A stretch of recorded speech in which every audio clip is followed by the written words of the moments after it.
नमस्ते। कक्षा 7 तरु का जागृत ज्ञान।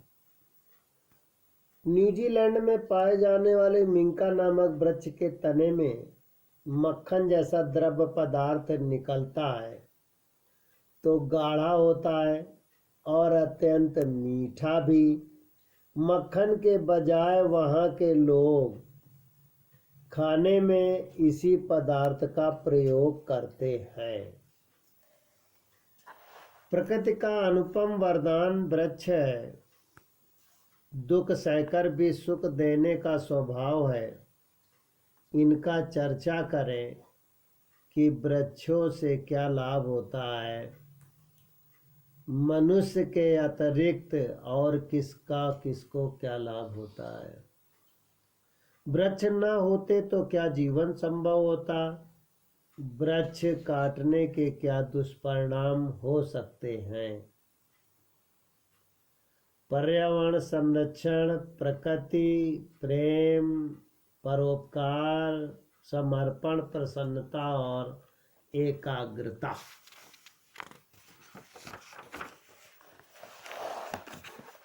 ये कविता इस प्रकार है। सह सह कर ऋतुओं की मारे, हर क्षण हर्षाना, चिर सुगंध तरु गाते हो, कितना जागृत गाना। हवा चली की डोल उठते हो, रसना पत्र खोल उठते हो। सधे मौन के बंधे मौन के, मंत्र अनंत्र बोल उठते हो। स्थिर हो गतिमय लखते हो, जग का आना जाना। चिर सुगंध तरु गाते हो, कितना जागृत गाना। ये माखनलाल चतुर्वेदी का गीत है, जो पुनः एक बार फिर से अर्थ इस प्रकार है। सह सह कर ऋतुओं की मारे, हर क्षण हर्षाना। माखनलाल चतुर्वेदी ने कहा है, वृक्षों, ऋतुएं आती और चली जाती। ऋतुएं हमारे देश में 6 होती हैं और एक ऋतु 2-2 महीने की होती है। 12 महीने होते हैं।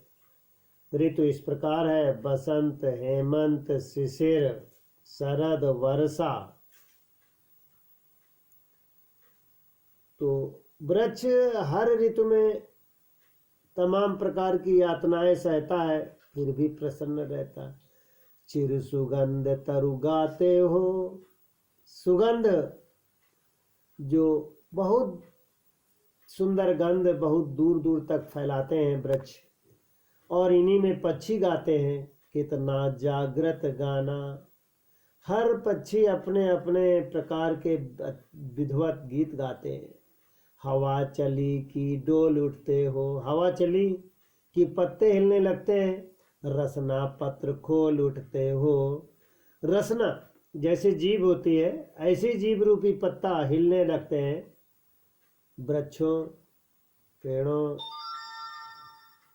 पक्षियों को तमाम प्रकार के सुख देते हैं। सधे मौन के, आप बिल्कुल सीधे साधे मौन हो जाते हैं, कितने भी जीव जंतु कुछ भी करें। और बंधे मौन के, मंत्र अनंत बोल उठते हो। जैसे मंत्र ब्राह्मण लोग बोलते हैं, ऐसे ही पक्षी लोग मंत्र बोलते हैं और वृक्ष सब सुनता रहता है। स्थिर हो गतिमय, गति तो निराली है फिर भी स्थिर हो जाते हो। लखते हो जग का आना जाना। लखना माने देखना। संसार में कितने जीव जंतु मनुष्य आते हैं और जाते हैं, सबकी क्रियाकलापों को देखते हो। चिर सुगंध तरु गाते हो। बोले, हे वृक्षों, बहुत दूर दूर तक इन वृक्षों के फलों की फूलों की सुगंध जाती है और सबको जागृत करते रहते हो। तुम कितने अच्छे हो। शब्दार्थ इस प्रकार है: हर्षाना प्रसन्न होना, जागृत जागा हुआ, खोल खोलना, अनंत जिसका अनंत हो, और कीच कीचड़, विषधर सांप, चिर सदा रहने वाला। पहला प्रश्न है, ऋतुओं की मारे सहकर भी वृक्ष क्या करते हैं। उत्तर: ऋतुओं की मार सहकर भी वृक्ष हर समय जागृत और प्रसन्न मुद्रा में रहते हैं। हवा के चलने से वृक्ष में क्या क्या परिवर्तन आता है। हवा के चलने से वृक्ष में पत्ते हिलते हैं, जीव जंतु सब सुख का अनुभव करते हैं, अपने आप को बहुत अच्छा महसूस करते हैं। प्रस्तुत कविता में कवि ने वृक्ष के किन किन गुणों की सराहना की। प्रस्तुत कविता में कवि ने सुगंधित रहना, पक्षियों के लिए शरण देना और इधर उधर भंवरों को मंडराते हुए देखना, अनेक प्रकार के गुण उसमें पाए जाते हैं।